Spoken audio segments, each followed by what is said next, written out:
Hello everyone, আসসালামু আলাইকুম। দেশে এবং দেশের বাইরে যে যেখানে আছেন এই মুহূর্তে সবাইকে জানাচ্ছি আন্তরিক শুভেচ্ছা ও অভিনন্দন। দর্শক বন্ধুরা, বরাবরের মতোই আমি রিজওয়ান ইসলাম আজকে আপনাদের সামনে বেশ কিছু কথা শেয়ার করার জন্য চলে আসলাম স্ক্রিনে। বন্ধুরা, ব্যাপারটা হচ্ছে যে আমরা যারা কবুতর প্রেমী রয়েছি, আমাদের যারা কবুতরের সেক্টরে আছি, আমরা কবুতরকে প্রত্যেকেই অনেক ভালোবাসি। তবে খারাপ লাগে তখনই যখন একটা কবুতর প্রপারলি ডিম পারে না, প্রপারলি বাচ্চা করে না।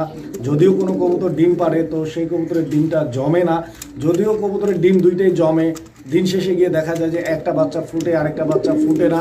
তো এই ধরনের নানা ধরনের প্রবলেমগুলো কিন্তু আমরা প্রতিনিয়ত ফেস করি।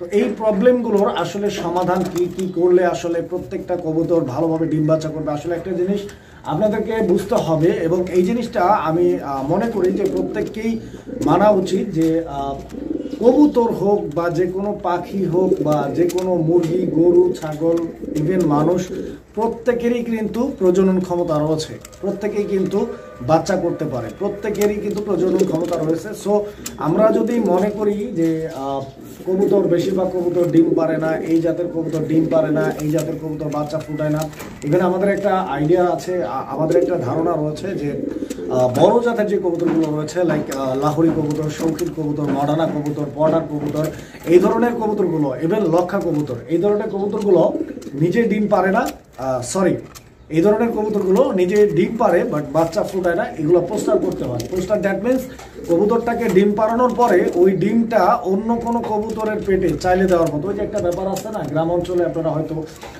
লক্ষ্য করে থাকবেন যে আমাদের যারা মা বোন রয়েছে বা মা ফুফু খালারা রয়েছে, ওনারা দেখছেন যে গ্রাম অঞ্চলে মুরগির পেটের তলে, মানে মুরগির ডিম দেওয়ার পরে মুরগির পেটের তলে হাঁসের ডিম দিয়ে হাঁসের বাচ্চা ফুটায়।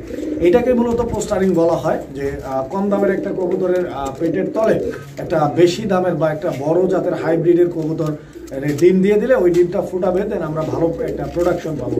এতে করে কিন্তু অনেক প্রবলেম হয়। হ্যাঁ, যে কবুতরটা ডিম পারলো, ওই কবুতরটাকে দিয়ে আপনি বাচ্চা ফুটাইলেন না, ওই কবুতরগুলো 2-3 বার ডিম পাড়া পরে যখন আপনি এক নাগারে এইভাবে তার কাছ থেকে ডিম নেবেন, তাকে দিয়ে বাচ্চা করাবেন না, তখন কিন্তু ওই কবুতরটার ব্রিডটা আস্তে আস্তে খারাপ হয়। তার অভ্যাসটা পরিবর্তন হওয়ার ফলে সে কিন্তু পরবর্তীতে আর ডিমে বসতে চায় না। ডিমে বসলে 2-1 দিন পরে উঠে যায়, 2-4-5 দিন পরে উঠে যায়, বাচ্চা ফুটায় না, এই ধরনের প্রবলেমগুলো হয়।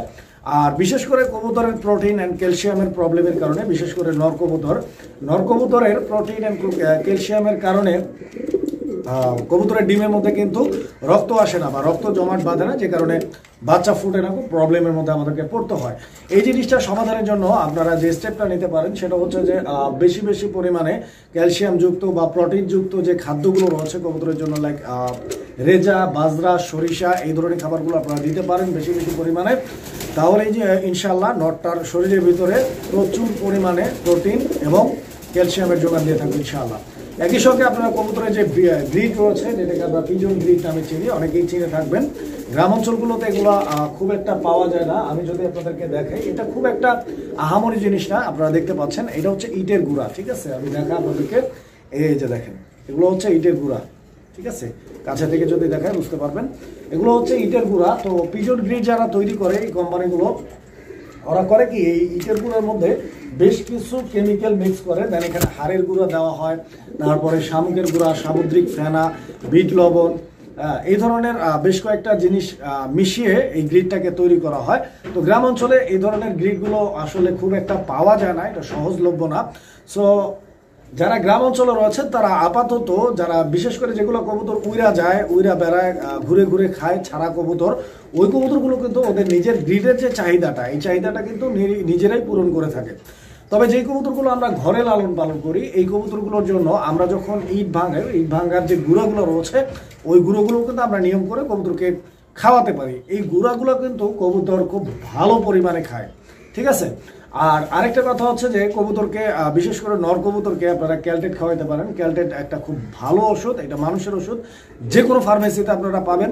প্রত্যেক দিন অন্ততপক্ষে ডিম পাড়ার 2-4 দিন আগে থেকে, কবুতর যখন ব্রিডিং মুডে চলে আসবে তখন থেকে আপনারা যদি 2-4 দিন কবুতরকে নিয়ম করে ক্যালটেট ট্যাবলেটগুলো খাওয়ান, ইনশাআল্লাহ আপনাদের কবুতর ইনশাআল্লাহ 2টা ডিমই জমবে এবং ডিমগুলো ফুটবে। আর একটা জিনিস হচ্ছে, কবুতরের ডিমগুলো না ফোটার পেছনে বড় রিজন হচ্ছে কবুতরের যে ঘর, কবুতরের ঘরের মধ্যে থাকে, ওই ইঁদুর থাকে প্রচুর পরিমাণে। কারণ হচ্ছে যে কবুতরের ঘরে খাবারের যে বাটিগুলো থাকে, আমরা প্রতিনিয়ত খাবার দিয়ে রাখি, তো এইগুলো এই কবুতরের যে খাবারগুলো, এই খাবারগুলো কিন্তু আপনার ইঁদুরের খুবই প্রিয় একটা খাদ্য। কারণ এখানে আমরা ভুট্টা দেই, গম দেই, রেজা দেই, বাজরা দেই, হ্যাঁ, মটরশুঁটি দেই, ডাল দেই, হ্যাঁ, এই ধরনের যে হাবিজাবি জিনিসগুলো আছে, ডাবলি দেই, এগুলো প্রত্যেকটা খাদ্যই কিন্তু ইঁদুর খুব বেশি পরিমাণে পছন্দ করে। যেই কারণে হচ্ছে ইঁদুরগুলো খামারের ভিতরে ঘোরাফেরা করে। দেন ওই যখন কবুতর ডিমের মধ্যে বসে থাকে, ডিমের মধ্যে তাপ দেয় আর কি, তো ওই টাইমটাতে যদি কবুতরকে ডিস্টার্ব করে ইঁদুর, তখন কিন্তু কবুতর ভয় পায়। তো ভয় পাওয়ার কারণে বাচ্চা ফুটাইতে পারে না, নষ্ট হয়ে যায় ডিমে ঠিকমতো তাপ দেয় না।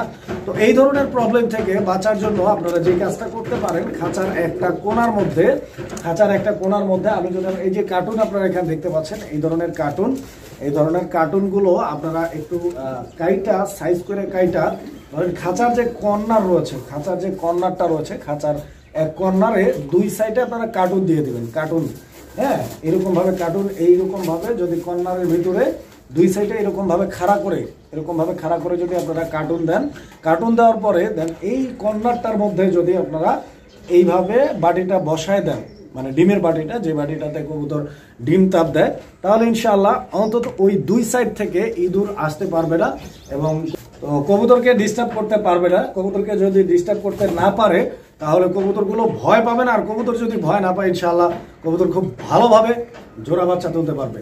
তো যারা হচ্ছে কবুতরের জগতে আছেন, আমিও আছি, তো যারা কবুতর লালন পালন করেন প্রত্যেকেই কবুতর সম্পর্কে জানেন, কবুতর কিভাবে ভালোভাবে ডিম বাচ্চা করাইতে হয় প্রত্যেকেই জানেন। তবে আমি আমার এই কথাগুলো তাদের জন্যই বললাম, যারা একদম বিগিনার, যারা কবুতরের জগতে একদম নতুন, যারা জানে না তাদের জন্য।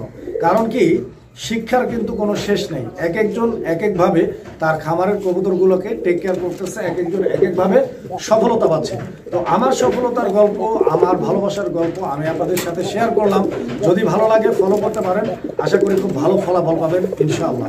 বন্ধুরা, যারা আমার এই ভিডিওটা এই পর্যন্ত দেখছেন, সবাইকে আন্তরিক শুভেচ্ছা ও মোবারকবাদ জানিয়ে আমি বিদায় নিব। তার আগে দোয়া করছি আল্লাহ পাক যেন আপনাকে এবং আপনার কবুতরকে সুস্থ, সবল ও সুন্দর রাখে। ভালো থাকবেন। আসসালামু আলাইকুম ওয়া রাহমাতুল্লাহ।